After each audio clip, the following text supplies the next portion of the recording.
কয়েকদিন যাবৎ আমার ডিউটি শুরু হয়েছে। প্রতিদিন ঘুম থেকে সকালবেলা উঠেই বারান্দা থেকে এক গাদা করে কাপড় চোপড় নিয়ে এসে রুমের ভিতরে বসে বসে ভাঁজ করা। কয়েকদিন যাবৎ রৌদ্র ঠিক মতো না ওঠার কারণে প্রতিদিনের কাপড় চোপড় প্রতিদিন শুকাতে পারতেছি না। যেদিন কাপড় চোপড় ধুই ওর পর দিন ধোয়া লাগে। তো এখানে আমি সব কাপড় চোপড়গুলো ভাঁজ করে নিয়েছি। এখন যার যে কাপড় তার ড্রয়ারে আমার আলাদা করে রেখে দিয়ে বিছনা চাদরটা চেঞ্জ করে নিচ্ছিলাম। চাদরটা ময়লা হয়েছে, কয়েকদিনের মধ্যে উঠিয়ে ফেলা লাগতো। ভাবছিলাম দুদিন পরে উঠাবো, কিন্তু আমার ছেলে গতকালকে রাত্রে পুরো এক বোতল জুস খাটের উপরে ফেলে দিছে। কোনো রকম রাত্রের বেলা আমরা ঘুমাইছি, তো সকালবেলা উঠে এই যে চাদরটা চেঞ্জ করে নিলাম। যদি কখনো ভেবে রাখেন যে আজকে এই কাজটা করব না, দুদিন পরে করব, কিন্তু দেখবেন ওই কাজটাই ঘুরে ফিরে আপনার ওই দিনই করা লাগবে, এমন একটা অবস্থা। বিছানার চাদরটা যেদিন চেঞ্জ করি ওই দিন কত সুন্দর লাগে বিছানোর পরে, কিন্তু দুই একদিন গেলে আর ওই চাদরের দিকে তাকানো যায় না, এত পরিমাণে নোংরা হয়ে যায়। কিন্তু একদিন দুদিন পর পর তো আর চাদর চেঞ্জ করা সম্ভব না। বালিশের কাপড়গুলো চেঞ্জ করার পরে এখন বিছানার চাদরটা একদম ভালোভাবে ঝাড়ু দিয়ে নিচ্ছিলাম। 10 মিনিটও থাকবে না এই বিছানাটা। আমার ছেলে মনে হয় আমি ঝাড়ু দিয়ে রুম থেকে বের হওয়ার সাথে সাথে বিছানাটা একবারে কুচকে একটুখানি করে ফেলবে। তো আমার এই যে ঝাড়ু দেওয়া পুরোপুরি শেষ। এখন দেখেন কত সুন্দর লাগতেছে দেখতে, কিন্তু এরকম কি রাখা সম্ভব? বাচ্চা কাচ্চা যতদিন না হয় ততদিন বিছানা যেরকম ইচ্ছে সেরকমই রাখা যায়, কিন্তু বাচ্চা হওয়ার পর কোনোভাবেই সম্ভব হয় না। তো যাই হোক, চাদর যেহেতু চেঞ্জ করছি বাকি সবগুলো একটু ঝাড়ু দিয়ে পরিষ্কার করতে হবে, তা না হলে এগুলো ধুলো ধুলো হয়ে যায়।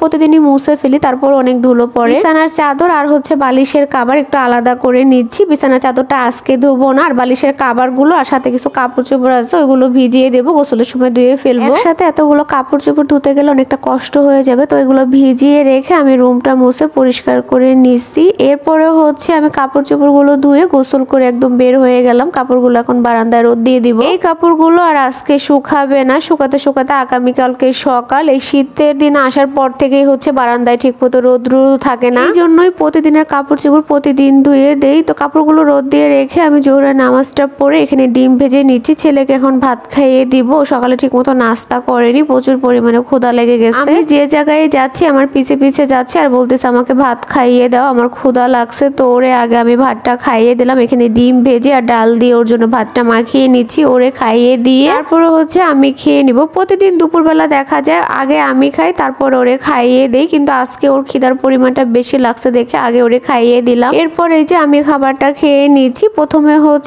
পুঁই শাকের বিচি আর আলু দিয়ে যে ভাজি করছিলাম ওই ভাজিটা দিয়ে খেয়ে নিলাম। এরপরে ইলিশ মাছ দিয়ে আর দুন্দুলের একটা তরকারি রান্না করছি। এই তরকারি ভাজি তো গতকালকে রাত্রে রান্না করছিলাম, আমি তো আর দুপুরে রান্না করি না, আগের দিন রাত্রে রান্না করে রেখে দিই। এরপরে ডাল দিয়ে খাবারটা দুপুরে খেয়ে নিলাম। মাশাআল্লাহ প্রত্যেকটা খাবারই অনেক ভালো ছিল আর খিদার পরিমাণটা একটু বেশি লেগে গিয়েছিল। তারপর কোনো ভিডিও নেওয়া হয়নি। এটা বিকেল বেলা, গতকালকে যে কাঁথাটা ভিজাইছিলাম ওইটা কালকের দিন এবং রাত পর্যন্ত বাথরুমে পানি ঝরানোর জন্য রেখে দিয়েছিলাম। আজকে সকালবেলা দারোয়ান মামাকে দিয়ে সেই 7 তলার উপরে ছাদে দিয়ে শুকিয়ে তারপরে নিয়ে আসছি, একদম পরিপূর্ণ শুকিয়ে গেছে। আজকে আপনাদের ভাইয়া অন্তত একটু ঘুমিয়ে শান্তি পাবে। কয়েকটা দিনই তো অনেকটা কষ্ট পেলো। রাত্রে বলতেছে যে আমার জন্য কাঁথা বের করছো, আমি শুকাই নিয়ে আসছি ছাদে থেকে। তো বলতেছে সেই দেয়া তো দিলা, কিন্তু একটু দেরি করে দিলাম, মাঝখান দিয়ে আমাকে একটু কষ্ট করালে। কাঁথাটা গায়ে দেওয়ার মতো এখন অতটা শীত পড়েনি, কিন্তু সমস্যা নেই যেহেতু রাত্রে আমাদের রুমে ফ্যান চলে। তো যাই হোক, এটা সন্ধ্যার সময় কিছু পাপড় ভেজে নিচ্ছিলাম। এই পাপড়টা আমার ছেলে আর আপনাদের ভাইয়া অনেক পছন্দ করে, কিন্তু ছেলে তো বাসায় নেই আর আপনাদের ভাইয়াও তো দোকানে। এখন আমি একাই ভেজে খাচ্ছিলাম কারণ খুব ক্ষুধা লাগছে, কি খাবো নাস্তায়, তো ভাবলাম পাপড়ই ভেজে খাই। তাদের 2 বাবা ছেলেকে মঙ্গলবার দিন ভেজে দেবো, দুজনে একসাথে বসে খেতে পারবে। অলরেডি ছেলে দেখে ফেলছে আমি পাপড় ভেজে খাইছি, তো আমাকে জিজ্ঞাসা করতেছে তুমি একা একা পাপড় ভেজে খাইছো, আমাকেও ভেজে দিবা?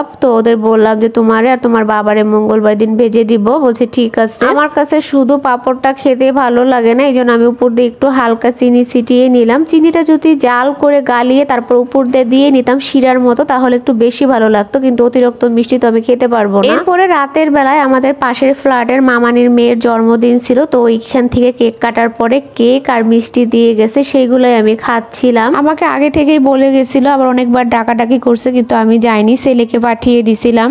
এরপর রাত্রের বেলা আমরা সবাই মিলে এখানে বিরিয়ানি খাচ্ছিলাম সালাদ দিয়ে। মাশাআল্লাহ বিরিয়ানিটা খেতে অনেক মজা হয়েছে। মামির হাতে রান্না আগে পরে অনেক খাইছি, কিন্তু আজকের বিরিয়ানিটা বেশি মজা হয়েছিল। পরদিন সকালবেলা মামানিকে আমি বলতেছিলাম আপনি তো এর আগে পরে আমাকে অনেকবার বিরিয়ানি খাওয়াইছেন, কিন্তু কালকের বিরিয়ানিটা বেশি মজা হয়েছিল, এরকম আপনার এর আগে কোনোদিনও বিরিয়ানি রান্না হয়নি। মামানি হেসে দিয়ে বলতেছে কালকে তো ওকেশনের রান্না বাড়া ছিল এই জন্যই মজা হয়েছে, আর এমনি নর্মাল দিনে তো দেখা যায় নিজেরা খাই, এই জন্য কোনো রকমের রান্না করি। যাই হোক, এই ছিল আমার আজকের মতো ভিডিও। সবাই ভালো থাকবেন। আল্লাহ হাফেজ।